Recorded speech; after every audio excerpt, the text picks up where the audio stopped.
Senhor esteja convosco. Ele está no meio de nós. Proclamação do Evangelho de Jesus Cristo, segundo Mateus. Glória a vós, Senhor.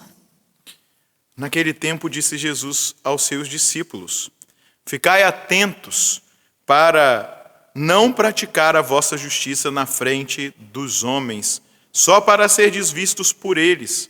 Caso contrário, não recebereis a recompensa do vosso Pai que está no céu. Por isso, quando deres esmola, não toques a trombeta diante de ti, como fazem os hipócritas nas sinagogas e nas ruas, para serem elogiados pelos homens. Em verdade, vos digo, eles já receberam a sua recompensa. Ao contrário, quando deres esmola, que a tua mão esquerda não saiba o que faz tua mão direita, de modo que a tua esmola fique oculta, e o teu Pai, que vê o que está oculto, te dará a recompensa. Quando orardes, não sejais como os hipócritas, que gostam de rezar em pé nas sinagogas e nas esquinas das praças, para serem vistos pelos homens. Em verdade, eu vos digo, eles já receberam a sua recompensa. Ao contrário, quando tu orares, entra no teu quarto, fecha a porta e reza ao teu Pai que está oculto. E o teu Pai que vê o que está escondido, te dará a recompensa. Quando jejuardes, não fiqueis com o rosto triste como os hipócritas. Eles desfiguram o rosto, para que os homens vejam que estão jejuando. Em verdade, eu vos digo, eles já receberam a sua recompensa. Tu, porém, quando jejuares, perfuma a cabeça e lava o rosto, para que os homens não vejam que tu estás jejuando, mas somente o teu Pai que está oculto. E o teu Pai, que vê o que está escondido, te dará a recompensa. Palavra da salvação. Glória a vós, Senhor. Fortalecei os corações, vós que ao Senhor vos confiais. Fortalecei os corações, vós que ao Senhor vos confiais.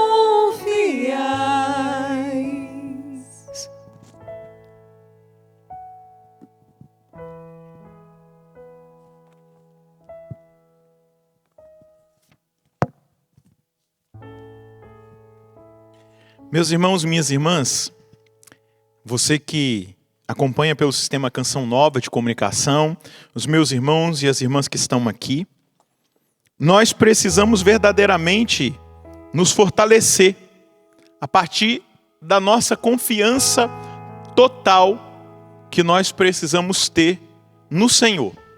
Colocar diante dele o nosso coração, a nossa vida, tudo que nós somos. E a liturgia da palavra dessa quarta-feira da 11ª semana do tempo comum vai nos mostrar Jesus que está no Sermão da Montanha, um dos mais importantes, talvez o mais importante sermão de Jesus em Mateus, quando ele senta na montanha como novo Moisés e ele estabelece aquilo que ele quer que os seus seguidores, os seus discípulos vivam. E ele vai apresentar 3 práticas espirituais que eram comuns ao povo judeu. Mas ele vai trazer a novidade diante daquilo que no Sermão da Montanha ele está ensinando aos seus. Ele vai falar da oração, da esmola, da oração e do jejum. Mas ele vai trazer algo importante que está dentro dessa ordem que ele estabelece. A autenticidade. A palavra que saltava aos meus olhos quando eu lia o Evangelho de hoje para meditar e trazer a mensagem para aqueles que estão aqui, os que nos acompanham de casa, a palavra que me vinha era autenticidade, e a autenticidade é uma urgência nesse tempo. Jesus está dizendo aos seus que eles não podem viver de aparência. Porque ele vai dizer, se a vossa justiça não for maior do que a dos fariseus e dos doutores, do que vale. E ele vai trazer exatamente no texto do Evangelho esses pontos da nossa vida espiritual. A esmola, que nos vai levar ao desapego dos bens. A partilha. A oração, numa rendição total, onde nós reconhecemos a soberania de Deus, a majestade de Deus, onde nós nos reconhecemos como nada e Ele o tudo. A intimidade. E o jejum, onde Jesus, ao indicar essa prática de piedade, está mostrando que nós precisamos fazer um caminho de domínio das paixões. Mas ele faz um alerta. Tudo deve ser feito de coração e não de aparência. Tudo deve ser feito para Deus e não para impressionar os homens. É para Deus que se ora. É para amar a Deus que se esmola. É para crescer na perfeição que se jejua. E ele faz esse destaque para nós. Para que nós tenhamos uma vida autêntica e não uma representação. Que nós não sejamos um personagem, mas sejamos verdadeiramente cristãos, segundo o ensinamento de Jesus, segundo a palavra de Jesus. Porque quando ele vai tratar de hipócrita, o hipócrita era um personagem, um ator, que em cada momento ele entrava na cena vestido de um personagem diferente. E verdade ou não é? Todos nós trazemos a tendência na nossa humanidade de querer impressionar, de chamar a atenção, de que as pessoas nos percebam, nos vejam fiéis a Deus, orando, talvez jejuando, esmolando, aquilo que nós fazemos de caridade. Às vezes a gente gosta de divulgar, e hoje no advento das redes sociais, se publica o que se faz. E o que Jesus está dizendo? Não é isso. É para Deus. Nós não podemos nos mascarar. Nós não podemos representar um papel. Nós precisamos ter o nosso coração rendido a Deus. E o segredo do coração rendido a Deus é o secreto, é a intimidade, é fazer para Deus, é agradar a Deus. Nós não podemos viver essa dupla personalidade, essa esquizofrenia espiritual. Por isso ele está alertando aos discípulos: vocês precisam ser autênticos. Deus, ele espera do mais profundo de nós, naquele centro da nossa alma, de onde brotam os pensamentos, as intenções, as nossas decisões, que nós sejamos sinceros, verdadeiros. Meus queridos, você que me acompanha, os meus irmãos que aqui estão, Deus detesta duplicidade, Deus detesta fingimento, segundo as intenções. Deus detesta os corações cheios de embustes. E exatamente no Sermão da Montanha, Jesus vai dizer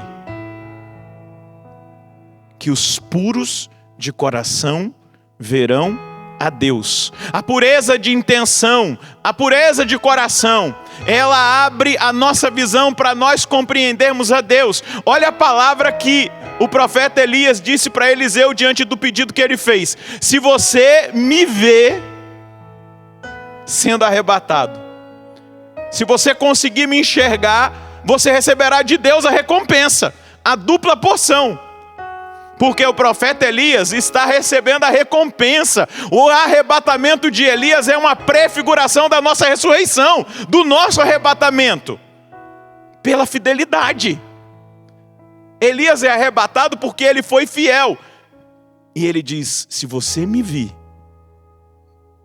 sendo arrebatado, Deus te dará aquilo que você pede, que não é tão fácil. Porque os puros de coração verão a Deus.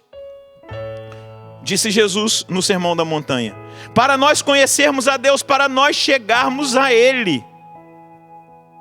Nós precisamos viver e passar por esse processo. Gente, é um processo, é um caminho que nós vamos fazendo de maturidade, um caminho de perfeição, um caminho onde nós vamos mergulhando naquilo que é a vontade de Deus. Veja, para que a nossa oração seja boa, ela não pode ser feita como os hipócritas. Olhem cada um desses passos que Jesus indica que nós temos que dar, ele vai citar: não faça como os hipócritas. Porque a nossa oração precisa ser um diálogo franco entre nós e Deus. A nossa oração precisa ser sincera. Deus vê o segredo, Deus sonda o nosso coração. Deus compreende a confidência de um coração que é escancarado diante dele e que não fica fazendo meias voltas ou fingindo ser o que não é. Deus não quer um palavreado oco, como eram aqueles oferecidos pelos fariseus. Aquelas atitudes formais, exibicionistas que eles tinham. O que Jesus está ensinando a nós é que nós precisamos ser sinceros. E é impressionante a alegria de Jesus quando ele se encontra com um homem sincero. Quando Jesus encontra-se com Natanael, que depois vai se chamar Bartolomeu. Embora Natanael muito rude, vai dizer: pode vir alguma coisa boa da Galiléia, de Nazaré? Mas Jesus vai afirmar: ele é um verdadeiro israelita em quem não há falsidade. Mas Jesus mostra decepção, indignação, tristeza, quando ele se depara com os homens religiosos daquele tempo, dominados pela hipocrisia. E ele vai lembrá-los: vocês me honram com os lábios, mas o coração de vocês está distante de mim. Como está o nosso coração? Como nós, como cristãos, discípulos de Jesus, nós temos vivido a nossa fé, a nossa relação com Ele? Em tempos difíceis, ainda é mais exigido que nós sejamos autênticos. Meus irmãos, minhas irmãs, nós vivemos uma grande batalha espiritual. Nós estamos numa grande batalha espiritual. E precisamos ser autênticos cristãos,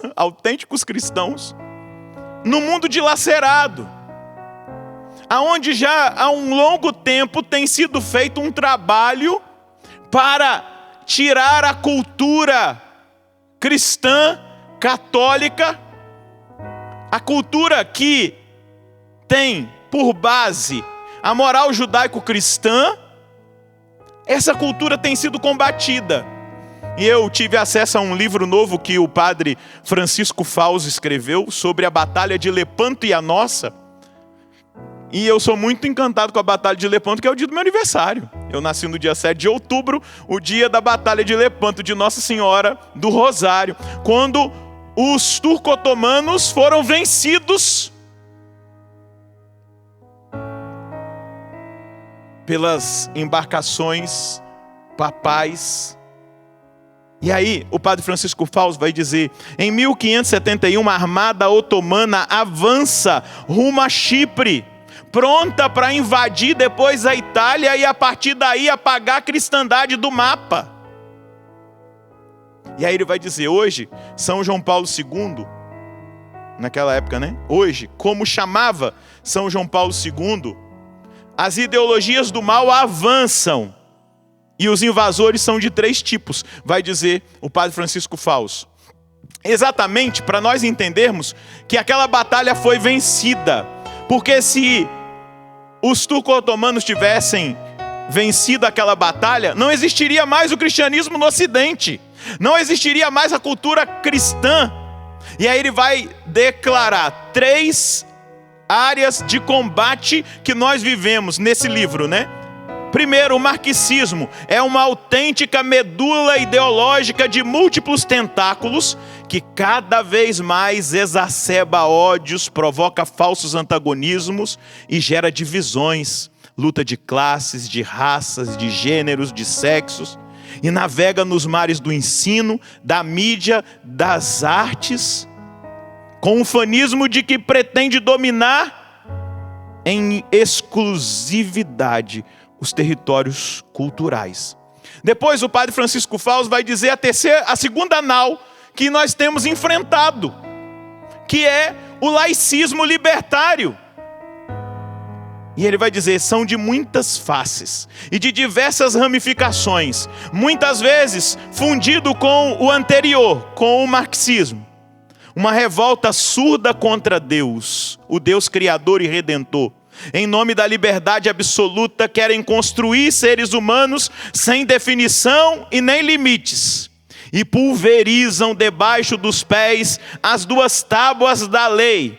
Odeiam e achincalham a Igreja Católica, pois ela mantém erguida a bandeira da verdade e dos mandamentos em face da avalanche do relativismo. Generalizada indiferença relativista, vai dizer o Papa Francisco, uma cultura onde cada um pretende ser portador da verdade subjetiva própria.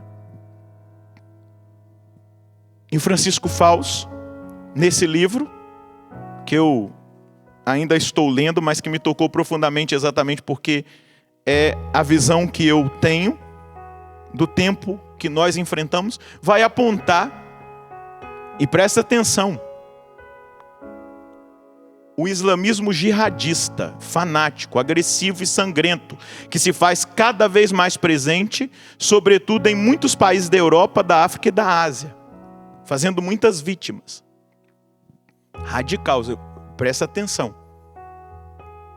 Então ele vai apresentar essas três naus, três embarcações, que entram de cheio no mar do Ocidente, querendo colocar para fora o cristianismo. E dentro de uma batalha cultural, como essa que nós enfrentamos, nós precisamos nos empenhar na oração, nós precisamos nos empenhar no jejum, nós precisamos nos empenhar na esmola, seguindo aquilo que Jesus nos chama a viver. Nesses tempos difíceis, ainda mais nós temos que ser autênticos, porque nós vivemos em tempos do politicamente correto, onde muitos estão se adequando a essa realidade, onde muitos estão abandonando aquilo que deveriam viver da sua vida religiosa, dos princípios cristãos, na sua vida pessoal, no seu relacionamento com Deus.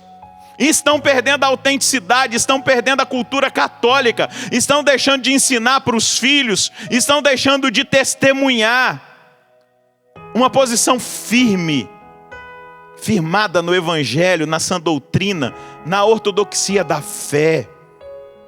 E veja, nesse tempo de politicamente correto, e inclusive em tempos onde nós vemos, muitas vezes, uma marca própria dessas duas dimensões primeiras, que aqui, nessa realidade do Ocidente onde nós estamos, nós vemos a força, os rótulos.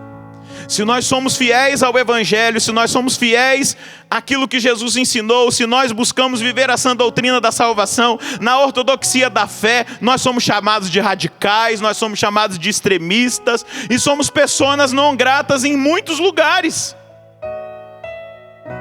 Contempla agora a vida do profeta Elias, na primeira leitura, que está terminando a sua carreira, que está terminando de uma forma espetacular, recebendo o prêmio, a recompensa da fidelidade ao profetismo, da fidelidade àquilo que Deus comunicou a ele.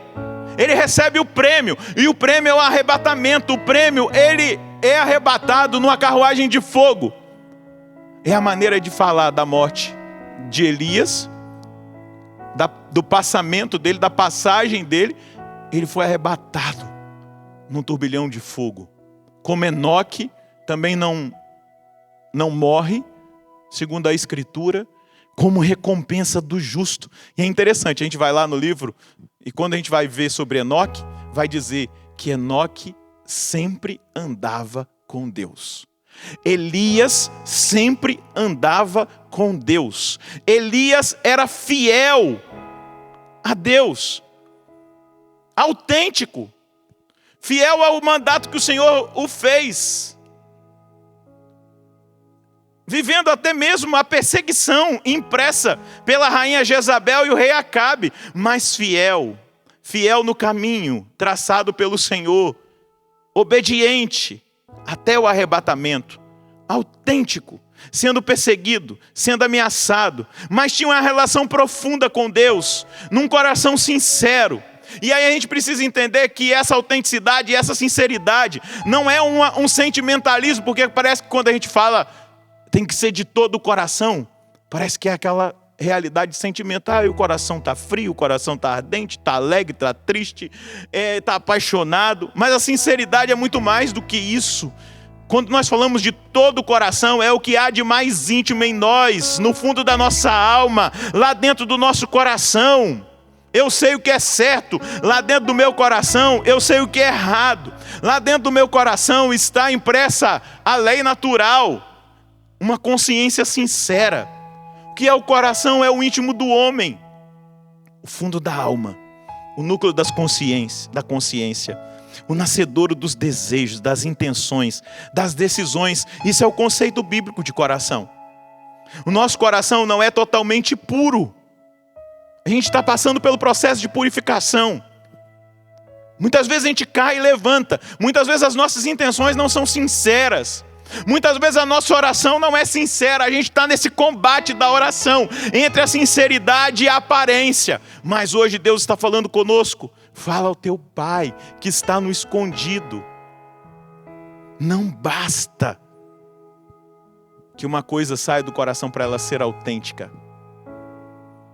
O que é algo autêntico? Você vai falar, olha, isso aqui é um ouro autêntico. O que é um ouro autêntico? O que ele tem de autêntico? É ouro mesmo, tem natureza de ouro, não é chumbo, não é cobre, não é outro metal, é ouro. Tudo nele corresponde à natureza de ouro, suas propriedades, as suas características. E o que é um homem autêntico? E aí a gente vai entender um pouquinho aquilo que o padre estava falando sobre a realidade do ataque que tem sido feito no Ocidente, especialmente pelas duas naus primeiras. A outra realidade radical, ela não tem essa influência na nossa realidade. Mas veja só, para um homem ser autêntico, tudo, homem aqui é homem e mulher, tudo nessa pessoa, o seu pensamento, a sua atuação, o seu relacionamento com os outros, correspondem à natureza de homem.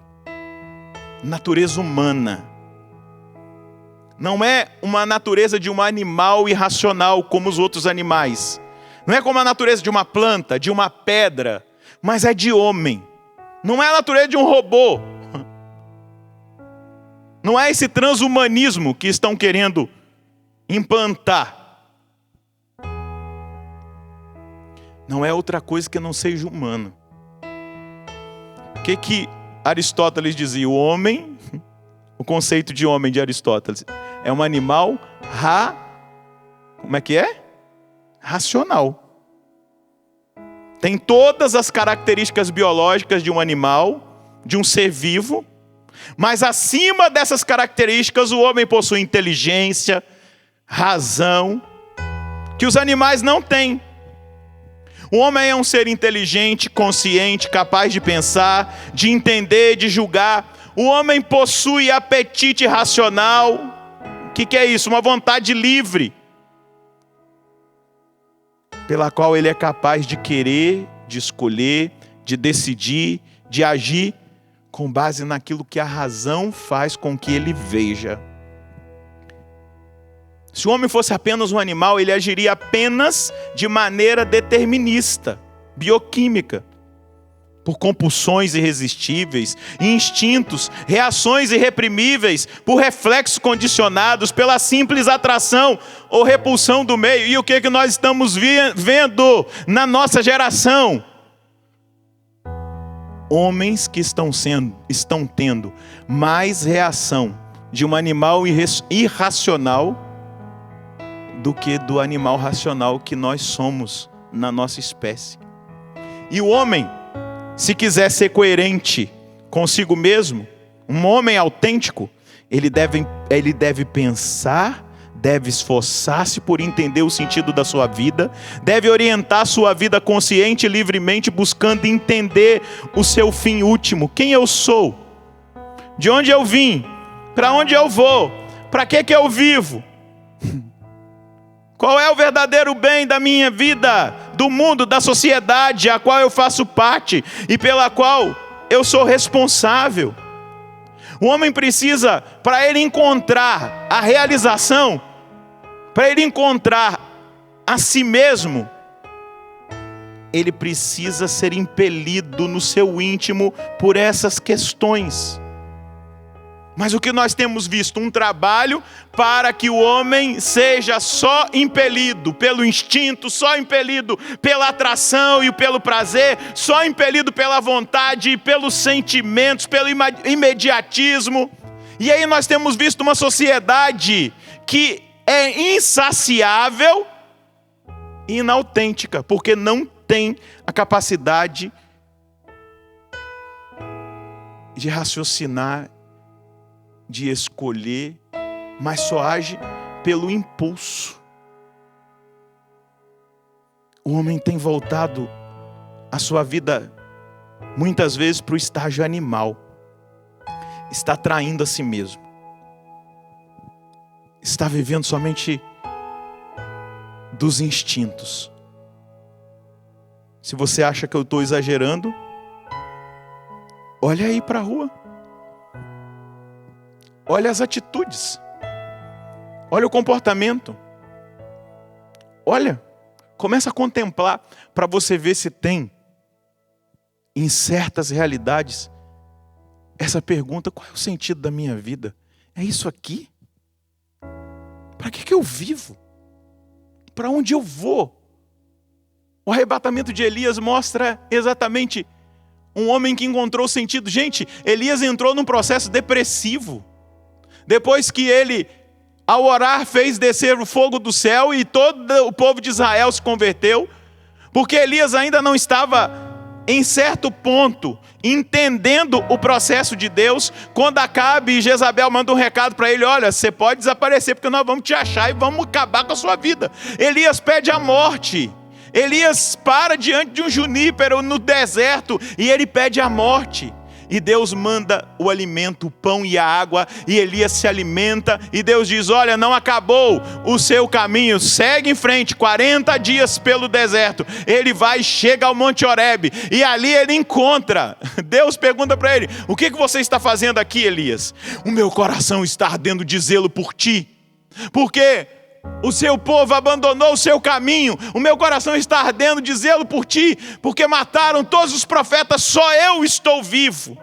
E Deus vai, diz para ele: eu vou passar, eu vou te abençoar, eu vou abençoar a sua decisão, a sua vida, eu vou te dar uma oportunidade. E você vai fazer isso, você vai descer, vai ungir esse como rei, vai pegar e vai confirmar Eliseu como seu discípulo e sucessor. E aí Deus vem. E Deus não vem no barulho, não vem no relâmpago, no trovão, na ventania, não vem no fogo, não vem no terremoto, mas quando ele vê a brisa suave, ele diz: é o Senhor. E Deus fala com ele. E Deus instrui o profeta no lugar secreto, longe dos olhos dos homens, longe dos olhos humanos, mas somente diante de Deus. Entra no teu quarto, fecha a porta e fala ao teu Deus que está escondido. Quando jejuares, perfuma a cabeça, faz festa para que ninguém perceba que você está jejuando. Se der esmola, que a mão direita não saiba o que fez a esquerda. É o treinamento do secreto, do relacionamento, aonde nós vamos encontrando conosco mesmos e com Deus, onde nós vamos encontrando o sentido da nossa vida, onde nós vamos encontrando com o homem Deus, o Deus homem, e nós vamos aprendendo a ser humanos com Ele. E aí Elias diz: se você vê. Por que ver? Porque Eliseu precisava ver o sobrenatural. Eliseu precisava ver que ele não podia viver simplesmente uma vida carnal, pautado nas ideias desse mundo, no comportamento desse mundo, mas ele tinha que ver o sinal da fidelidade para que ele fosse fiel até o fim. E Elias é arrebatado, e ele fica com o manto. Eliseu fica com o manto, e ele recebe a porção dobrada, e aí diante dos outros profetas que estavam, uma escola profética que acompanhava aquele momento, ele bate com o manto de Elias na água, a água se divide e ele começa o ministério dele entendendo. É no sobrenatural, é no relacionamento, é no secreto, onde eu vou ser forjado no meu caráter profético. É no secreto, é diante de Deus, é para agradar a Deus, é agradando a Deus com a minha vida que eu vou encontrar o sentido. É em Deus que eu vou encontrar o sentido, a recompensa do secreto. Elias recebe a recompensa da fidelidade. Elias não é alguém que aparece muito, não está muito no âmbito político, ele só aparece naqueles momentos, mas Eliseu vai ter um ministério mais próximo. E a gente vai, se você contar quantos milagres Eliseu fez, é o dobro de ele recebe. A Bíblia mostra exatamente que ele recebeu uma porção dobrada. Meus queridos, eu preciso concluir.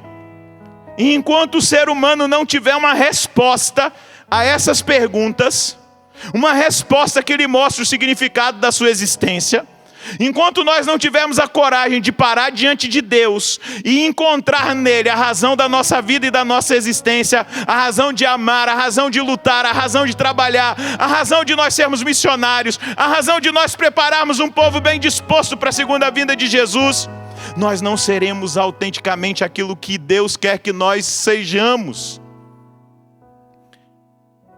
E aí nós temos visto homens que só são animais, mais ou menos pensam, que circula, come, bebe, dorme, se entrega ao sexo como uma aposta de carne faminta, fuça, desfruta, enjoa, se ilude, se desilude, trabalha, briga, se deprime, vai para o psiquiatra, não sabe o que acontece e morre. Passou a vida sem sentido, passou a vida achando que isso é viver, achando que isso é ser homem, ser humano. Mas Deus hoje está falando conosco. Volta, encontra a sua identidade em mim. São Paulo vai dizer: atingir, chegar à maturidade do homem perfeito, Jesus Cristo. É dele, é olhando para esse homem perfeito, Jesus Cristo, que nós vamos encontrar o sentido da nossa vida.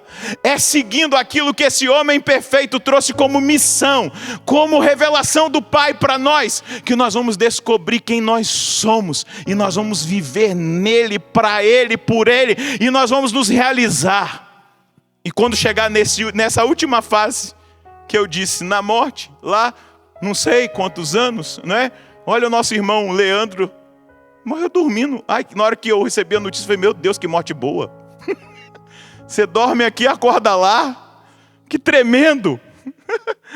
Você dorme aqui e acorda lá. Nossa, é que eu estou sonhando? Não, eu estou diante de Deus. Diante do meu juízo particular. Ou se tiver que passar por um tempo de purificação no purgatório. Mas o que esse rapaz, que tantas vezes esteve aqui e que usou dos dons que Deus deu a ele, fez? Viveu humanamente, seguindo o mestre.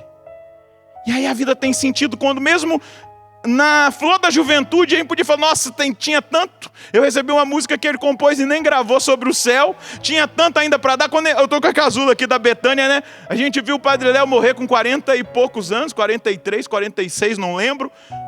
Tinha tanto para dar, mas se a gente entende o sentido e vive bem a vida e não de qualquer maneira, se a gente vive como Cristo quer que nós vivamos, não importa se vai ser com 10 anos, com 20, com 30, com 50 ou morrer com 100, mas a vida valeu a pena, ela teve sentido.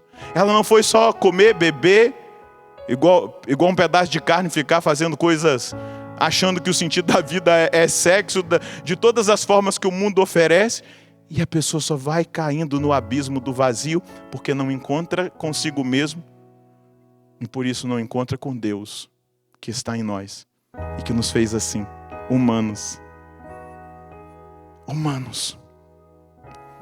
Humanos, dependentes dele.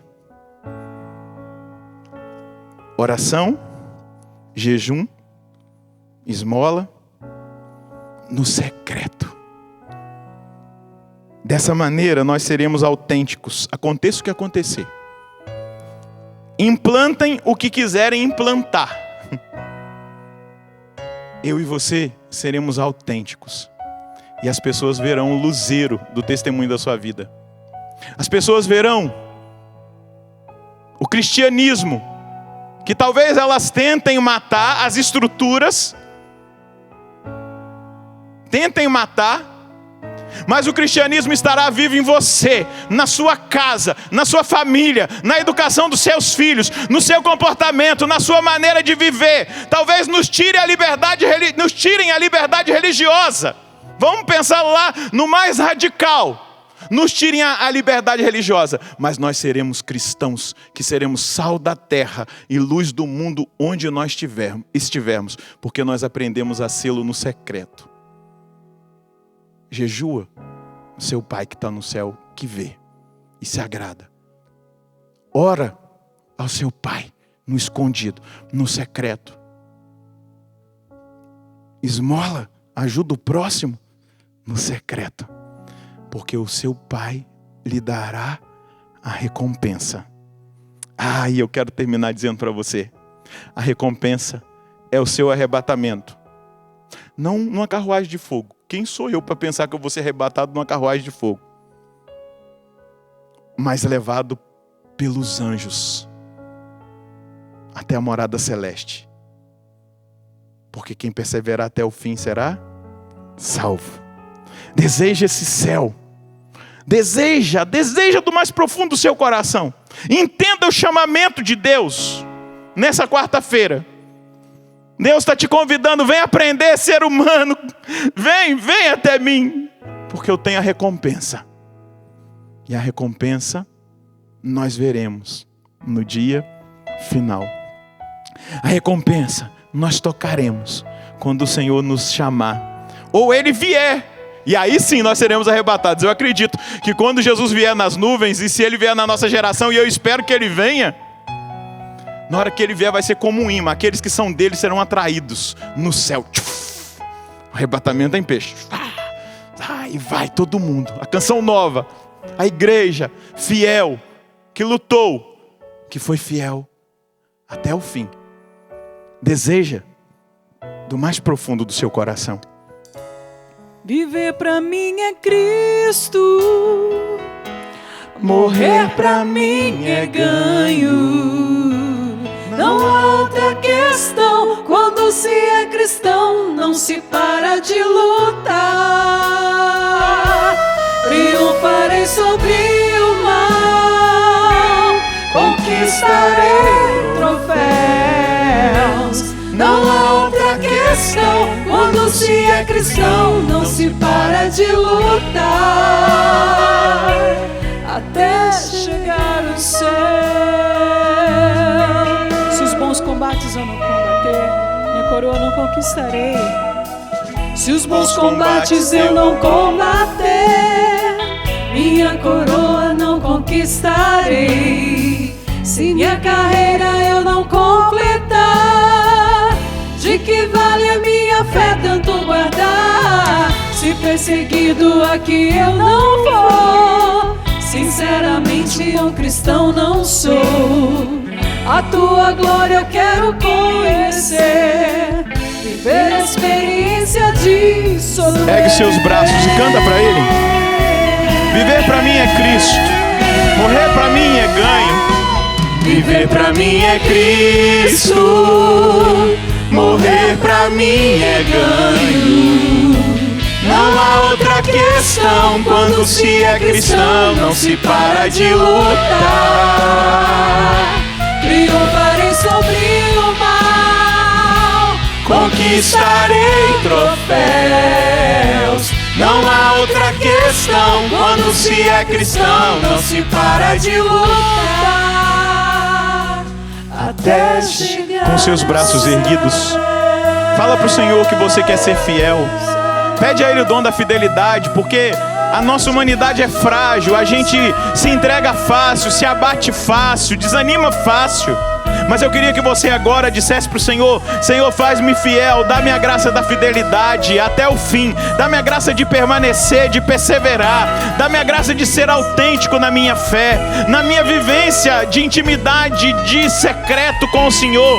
Ali, só eu e o Senhor, aonde eu vou trabalhando o meu coração, aonde eu vou trabalhando os meus sentimentos, a minha verdade, que muitas vezes, Senhor Deus, acaba sendo uma situação interior que não está ligada à sua verdade. Mas quando eu trabalho no secreto, quando eu busco no jejum dominar as minhas paixões, quando na oração eu reconheço que eu só dependo de Ti, porque por mim mesmo eu estrago tudo, quando, Senhor, na esmola eu me desprendo dos bens desse mundo e ajudo o meu próximo e vejo no próximo o Senhor, eu vou experimentando ali no secreto o Seu olhar. E eu sei que um dia o Senhor me recompensará. Eu sei que a fidelidade terá recompensa. Eu sei que os justos serão recompensados com a vida eterna. Eu sei, Senhor, mas agora purifica o meu coração, que muitas vezes não é puro para Te ver nessa pandemia, para Te ver nesse sofrimento, para Te ver nessa perda, nessa dor que eu estou vivendo.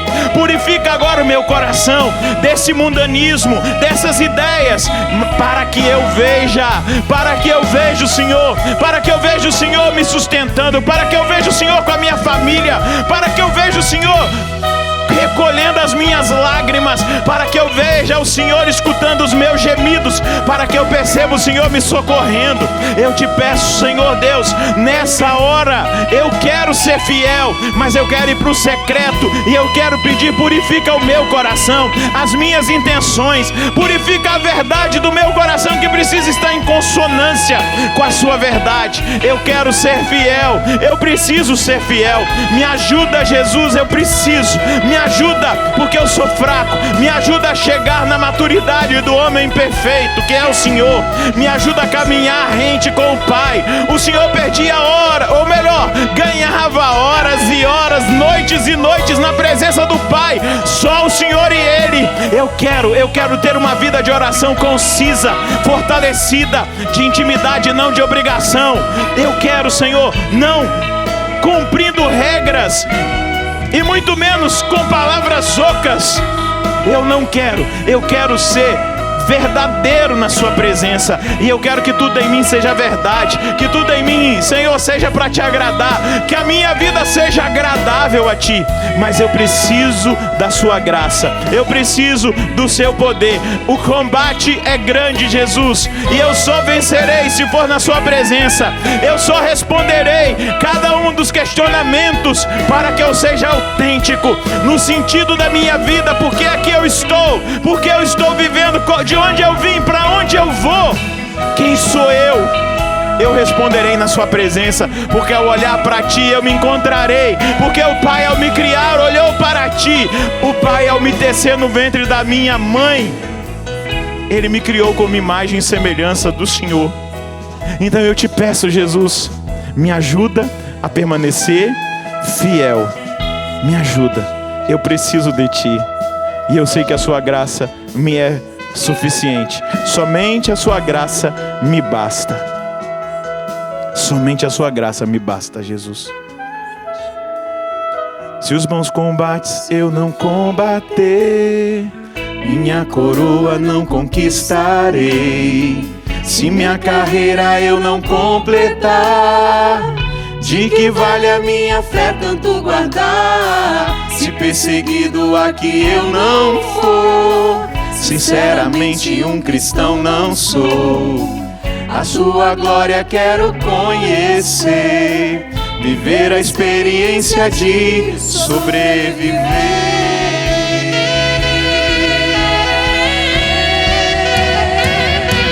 Viver pra mim é Cristo, morrer pra mim é ganho. Não há outra questão, quando se é cristão não se para de lutar. Triunfarei sobre o mal, conquistarei troféus. Não há outra questão, quando se é cristão não se para de lutar, até chegar ao céu. Obrigado, Jesus. Muito obrigado. Louvado seja nosso Senhor Jesus Cristo. Para sempre seja louvado.